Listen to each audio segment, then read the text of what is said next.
Welcome to the S.O.A.P Bible Study Series from Oak Tree Community Church in South Bend, Indiana.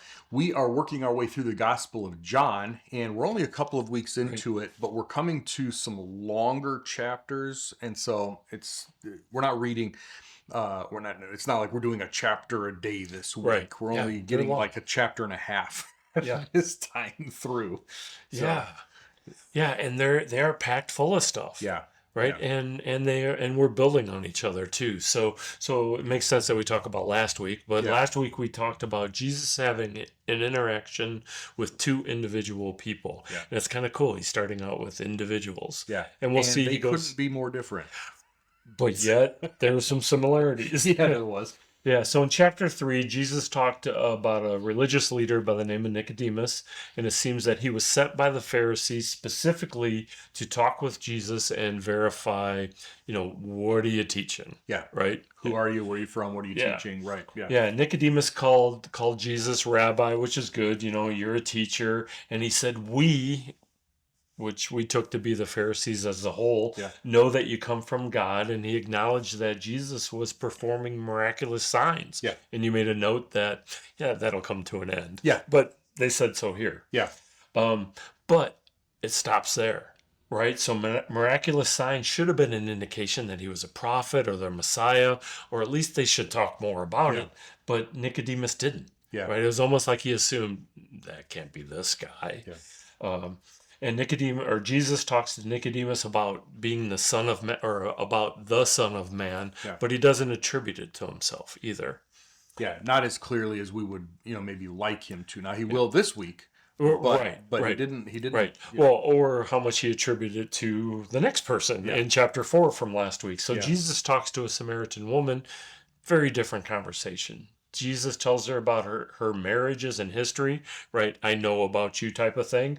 And she responds with, I see you're a prophet. Yeah. I mean, Yeah. no, Different. Yeah. Yeah. You've got the leader who should be watching for the prophet or for the Messiah, and he doesn't seem to acknowledge it, and this lady does. Right. Right. In fact, not even a good Jewish lady, right? Right. A Samaritan lady. Right. And Jesus tells her that he is the Messiah. And he is at this point because Israel hasn't rejected him yet. And then the woman tells her people, and many people came to Jesus and believed in him. Yep. Which is exactly what he's looking for. Yeah. And he's not getting it out of his own nation. Yeah. Yeah. And he ends up. There's actually a third one we sort of glossed over last time, but the synagogue leader. Jesus did a miracle for the synagogue leader's son. So there is a person, John doesn't go into a lot of depth, but John is showing Jesus doing a lot of these interactions. There were group miracles, there were big mass preachings. John, and we'll see that in chapter 6, but John is sort of leading with some of these these personalized things, right? Yeah, so in chapter 5, Jesus goes back to Jerusalem for a Jewish feast. He intentionally goes to a large pool by the Sheep's Gate, and it has 5 covered walkways. And the idea here is the sick, the blind, the poor, the paralyzed, they lay in this walkway. Yeah. And apparently, though, the way that the water sometimes enter the pool, it stirs up the minerals in there. And the thought process was disabled people thought the first person in the pool would be healed. Yeah. Kind of an interesting thing. Yeah, there was a superstition around that. Now, depending on the translation that you're reading from, you may notice that your Bible might skip from verse 3 to verse 5. You're like, hold on a second, where's verse 4? It's an error. Yeah, maybe verse 4, it's a typo, right? Maybe verse 4 is in there, but there's a study note or a marginal note or something like that, right? So basically, here's what happened. And translation's different And too, translation's a little bit different, yeah. So the second half of verse 3 and all of verse 4 doesn't appear in any copies in any manuscripts for the first 400 years. It's an addition later on. Probably what happened is somebody put a note in the margin about the superstition, about the angel stirring it up and people jumped in and that sort of thing. Probably put it in the margin or as a study note or something. And it got copied in unintentionally over time. Right. This was And now, 1,000 years and now before it became gospel. right, exactly. Yeah. And the reason you say, well, how can that happen? Because this was 1,000 years, up to 1,000 years before the verse numbers were added. There were no verse numbers, so they just kept copying, right? And copies of copies. And copies of copies of copies. And so I don't think it was intentional. I don't think somebody was trying to sabotage it, but it was a superstition at that time. Right. But it certainly wasn't John. It's in none of the original, or we don't have the original. It's in none of the oldest ones that we do have. Yeah, there's not even space for that it. verse and a half. Yeah, right. Yeah, it's not there. Right. Okay. So Jesus saw a man who'd been disabled for 38 years. Mm-hmm. I love that number, right? Yeah. Not 40, not 30. 30. Yeah. That adds authenticity to it, credibility to it, because it's, you don't just make up 38, Yes. And Jesus asked him if he wanted to become well. And I love it. He doesn't answer.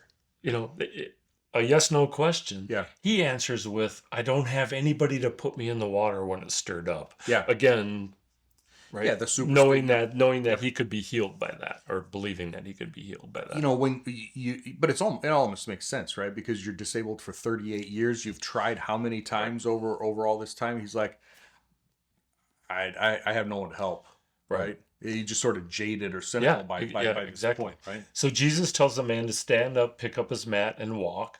The man is immediately healed. He picks up his mat and starts walking after 38 years. Yeah. No atrophy, no physical therapy, no walker. Yeah. And by the way, this happens on the Sabbath. Yeah, I think Jesus did that on purpose. I think definitely. Jesus really liked healing people on the Sabbath day. Yeah, now, just tweaking. Yeah, right. But so that actually, not the Sabbath part, but this is actually my favorite part of the whole thing, is how many people were there. You said 5 covered porticos, porches, everything. I mean, there's people everywhere. And Jesus has healed lots of people, hundreds or thousands of people, all this. But this time, he walks past people. He steps over people, potentially. In my mind, he does, right? He said, excuse me. Gets up to that guy. Yeah. He heals one person, and then he turns around, and we see that not like disappears, but like he disappears. He just walks away. Right. How many more would have been? Hey, wait, what? Wait a minute. Why? Yeah. This was personal. This was personal. This was not assembly lined. Not that Jesus ever did that. Next, take a number. But I mean, there are times he healed hundreds of thousands of people. This time, it was just this guy. So we're talking about these individual conversations. Yeah, here's one of them. Yeah. So Jesus later finds the same man at the temple, and he said to him, "Don't sin anymore, lest worse happens to you." Yeah. And then this man informed the Jewish leaders that Jesus was the one who made him well. Yeah. So I think the don't sin anymore. Right. It's called an imperative in Greek. It's a command, and there are a couple of different ways to translate it. I'm not sure that anymore, because it makes it sound like the reason you're disabled is because you were sinning, and I don't see that anywhere in the text, right? So I think the idea of don't sin is the Pharisees or the leaders had asked who healed you. They're trying to they're already starting to reject Jesus. They're trying to figure out and get accusations against him, right? Was this Jesus, type thing? He's like, he's gone. I don't know, whatever. Yeah, right. So I think the whole don't sin was, you need to make a decision now. You can turn me in, and something bad is going to happen to you, because now we're talking about rejecting Jesus, turning him over, betraying him, eternal consequences. Yeah. So you take it that far? I do. I really do. I think you have a decision to make now, and choose wisely, right? Okay. What did he do? He turned around and ran straight to them. Oh, Jesus did it. Right. And I don't think it was, yay, Jesus, like we're going to see in chapter 9. Yeah. I think this was I got it. Jesus did it. Well, and more than likely, it was also, look, you're in trouble because you worked on the Sabbath. You picked up your mat, you walked away, and instead of being... It's not my fault. Right. I didn't ask to be... He didn't ask to be healed. Right. He didn't. Exactly. Yeah. That was my point. Yeah. So I think he did exactly what Jesus told him not to do, actually. Okay. But Okay. that's my opinion. Yeah. Not everybody Right. agrees with that, but I Right. do think. Well, here's the deal. The Jewish leaders, they totally ignored the miracle, which we were talking about. Nicodemus, same thing he did. The Samaritan woman, completely different. I see that you're a prophet. So they ignored the miracle again, the sign of Messiah or prophet. We're not even going to talk to them about that. And they focused on the healing that happened on the Sabbath, which they thought was a sin. So they started to persecute him. Yeah. And they brought him in, and Jesus answered them, and he answers for 30 verses. Yeah. Yeah, this is like a monologue here It for the is. rest of the chapter. It is. And the cool thing in here is we get to learn a lot more about Jesus and his relationship with God. Huge. This is a huge, what we would call, if in theology, a Christological passage. It's the doctrine of the Christ. Who he is, why he does what he does, where he gets his authority. What's coming in the future. All of. I mean, this is a really, really important passage to take slowly. Yeah. So Jesus starts out with, "My Father is working now, and I too am working." Yep. The Jewish leaders, it said, tried even harder to kill him because of this. Because not only had he broken the Sabbath, which was punishable by death, but he also made himself equal to God. Yeah. Which, I mean, this is the whole thing right here. There are so many people, well, Jesus never claimed to be God and all that, right? That is not how they understood it. They knew exactly what he was doing. He was claiming deity. And that's why they had him crucified. You, being a man, make yourself out to be God. That was the whole thing. And Jesus, yes. Yeah. No argument here. Yeah. So here's some of the things that we can get out of these 30 verses. The Son can't do anything on his own, only what he sees the Father doing, right? So he's doing the Father's will. We hear that different way. The Father loves the Son and shows him everything that he does, which is awesome. Both the Father and Son can raise the dead and give them life, and the Son can give life to whoever he wishes, right? Which seems to be a little bit more, right? That he's not just doing what the Father says. He also has a responsibility that he can pick and choose who he wants to give life to. All judgment has been assigned to the Son. I mean, how huge? How huge is that? Right? Jesus saying, "I'm the final judge everyone. I am the final judge." Right. I love the next one. "The one who does not honor the Son does not honor the Father who sent him." And we'll see the Pharisees breaking this in a minute. But the whole idea is, if you don't believe I am who I say I am, that also means you don't believe the Father. Right. Yeah. And the Father's Spirit is not in you. Verse 24, we said that we were going to try to bring out some of the evangelical passages. Jesus says, "The one who hears my message and believes the one who sent me," which is what we just talked about before, "has eternal life and will not be condemned." But has crossed over from death to life. There is an awakening. There's a born againness. There is a new life there that wasn't there before. Right. Jesus calls himself the Son of Man. You had said we were going to see it. Here's where we see it. And then a time is coming when all in the tombs will hear his voice, and they will come out and be judged. And I think that's awesome because we see it in some of the Gospels after the resurrection. He's giving it 3 years beforehand. So he is, again, not only going to be the judge of all things, but and the one who brings back to life. But there is a resurrection coming, right? And it is his voice that will make it happen.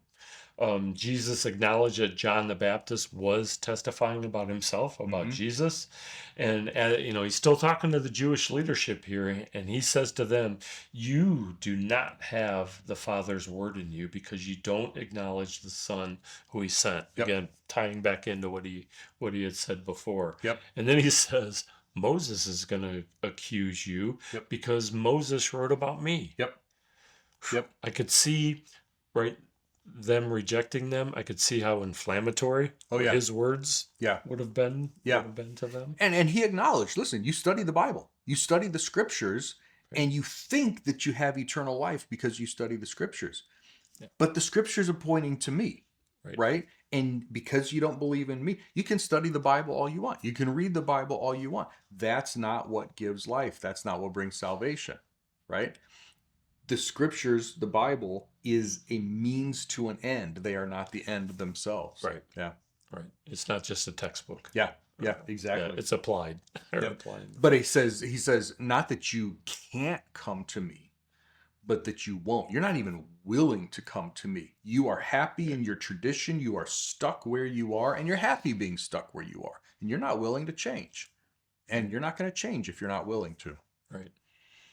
We get into chapter 6. We're only going to verse 24 this week. We start out with the feeding of the 5,000. So this miracle appears in all 4 Gospels. Yeah. We get way different versions of it. Yeah. I think it's interesting that John doesn't even bring up, well, he brings up the crowd, but nothing of what Jesus taught them. No, in fact, so this is one of the, if not the longest chapter in the Gospel of John. And it has 2 huge miracles, which he almost glosses over. Right. Because the miracle is, which is really weird, because these signs are written so that you may believe. Right. So he gives these 2 miracles, but most of the chapter is dedicated to Jesus teaching after the miracles, about the miracles. Right. Fun fact. And the other guys have covered the miracle. They've already covered it, right? Yeah. Fun fact: you mentioned that the feeding of the 5,000 men is mentioned in all 4 Gospels. Other than the resurrection, it's the only one of the miracles that's in all 4 Gospels. That's how big of a deal it is. And John is the only one who gives the long discourse afterward. Right. So Jesus is back up north on the Sea of Galilee. He's been doing miracles, so a big crowd has been following him. Jesus goes up to the mountainside. People follow him. Yeah. Right? People are starting to follow him now. Well, and there's a reason for that. Well, there's a reason that he's on the mountainside, actually. If you go to the other Gospels, especially Matthew, John the Baptist has been executed. John doesn't tell us that. Right. John the Baptist has been executed. He's Jesus' relative, cousin, something, right?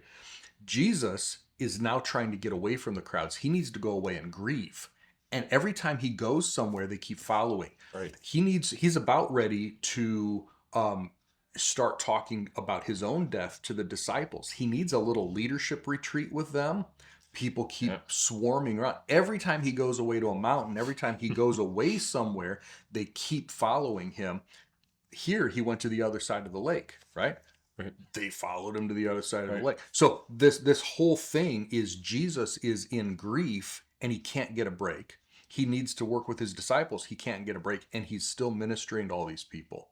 I mean, there's an emotional side of this that John doesn't really pick up on, but that's what's going on.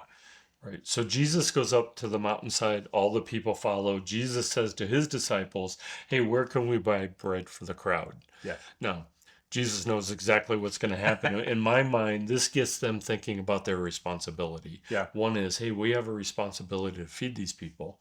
Hey, we don't have the funds to feed these people. What are we going to do? Yeah. Type of thing. So a boy had 5 barley loaves. That's, I believe, one of the cheapest, if not cheaper breads that are there. Yeah, and 2 fish. Probably like dinner roll size or a little bit bigger than dinner roll. I mean, it wasn't much. And again, not that Jesus glosses over this part, but like you said, it's not explained in great detail. Yeah. Jesus said the people sit. He takes the loaves. He gives thanks. He distributes the loaves out to the people and fish after he blessed the fish also. And they end up with 12 baskets with broken pieces. Yeah. 12 baskets of broken pieces. Yeah, leftovers. After everyone eats their full fill. Right. And this is 5,000 men. Plus women, plus children. Obviously, there's at least one child there. Right. There's thousands and thousands of people. Right. And Jesus literally is creating food on the fly. He reaches and creates more. And John acknowledges that the people understood what was going on too, right? The people saw the miracle. Yeah. And they say, hey, this guy is a prophet. Yeah. Jesus knew that they were going to seize him. They were going to force him to be king. So he withdrew. Yeah. So again, the prophet, just like when the leaders, the Pharisees were asking John, are you Elijah? Are you the prophet? This is not just any prophet. This is the prophet that Moses promised in Deuteronomy 18.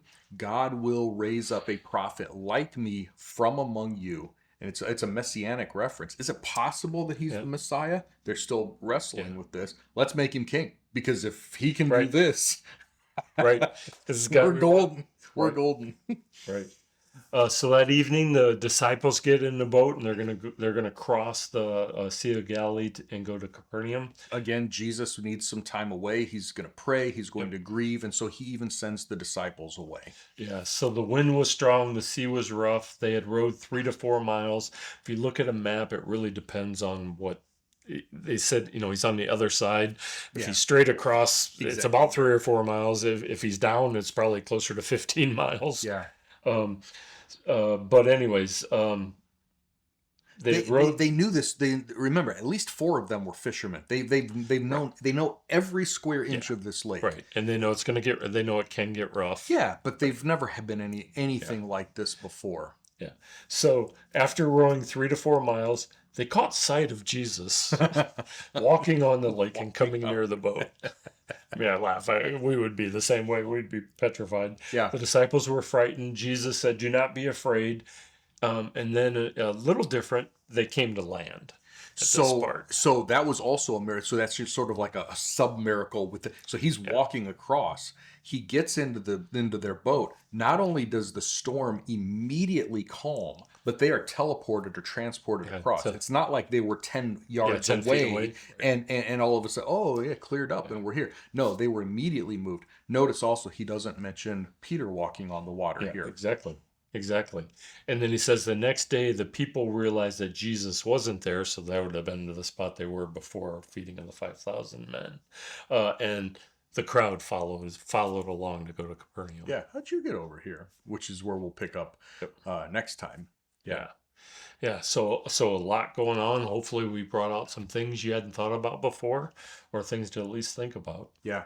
And there may be some questions. Maybe you ask about that verse that seems to be missing or something. It was added, it was missing. Depending on your perspective. That's the type of stuff we'd love to help you study more. So if you have questions about that, make sure you send them our way. Post them in the comments or email or something, and we are happy to help you study through those things.